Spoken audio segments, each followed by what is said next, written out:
What is going on YouTube? It is your boy, Lord Master Awesomeness here with another awesome video. So in today's video, guys, I want to let you know that I will be telling you guys my top 10 favorite matches, WWE matches of 2020. If you guys would like me to do an AEW matches of 2020 top 10 list thing video, let me know in the comments, DM me on Instagram.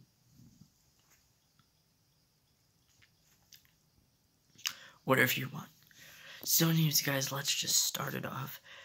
Number 10 is Matt Riddle versus Timothy Thatcher in a fight pit.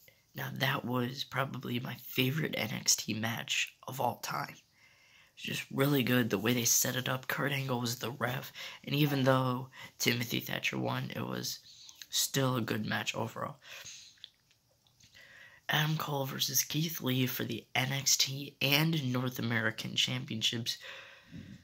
Keith Lee won the match. This was the end of Adam Cole's historic 408-day reign. It was, 8 days, I think. Alright, whatever. But, yeah, it was one of my favorite matches.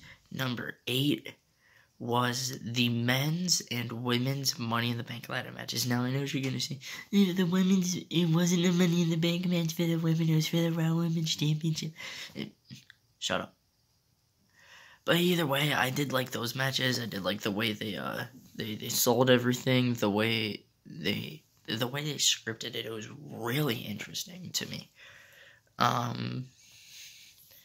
7 is Rhea Ripley versus Charlotte Flair for the NXT Women's Championship at WrestleMania.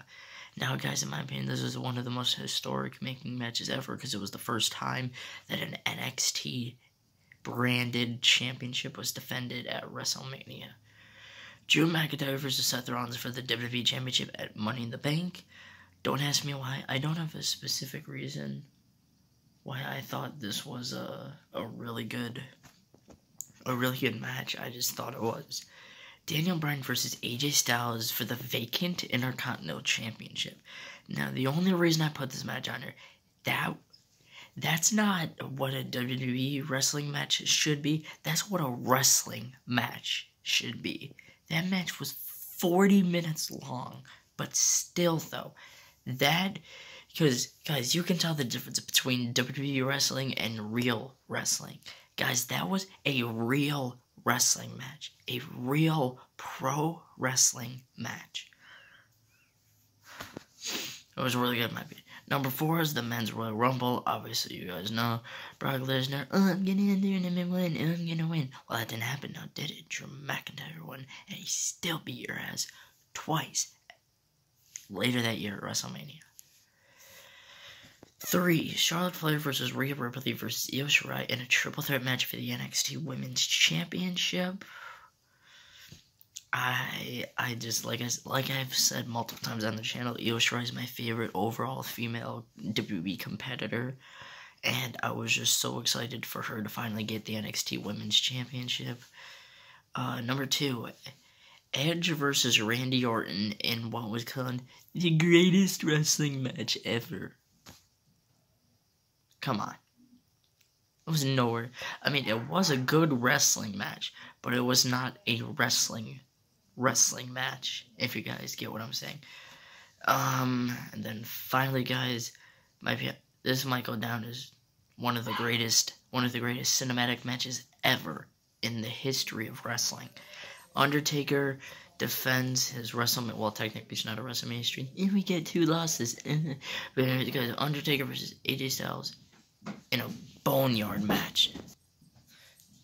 In my opinion, guys, I think it was just the way they did the match, the way they scripted it, with Undertaker burying AJ, and then it had the little hand sticking out. That was really cool. So just let me know your top 10 in the comments. Let me know in the comments if you want me to do an AEW top 10 matches of 2020. That'll be difficult, because you know AEW is real pro wrestling. But anyways, you guys, I hope you enjoyed. Smash the like button, please subscribe, but follow my social medias, and I'll see you guys in the next one. Peace.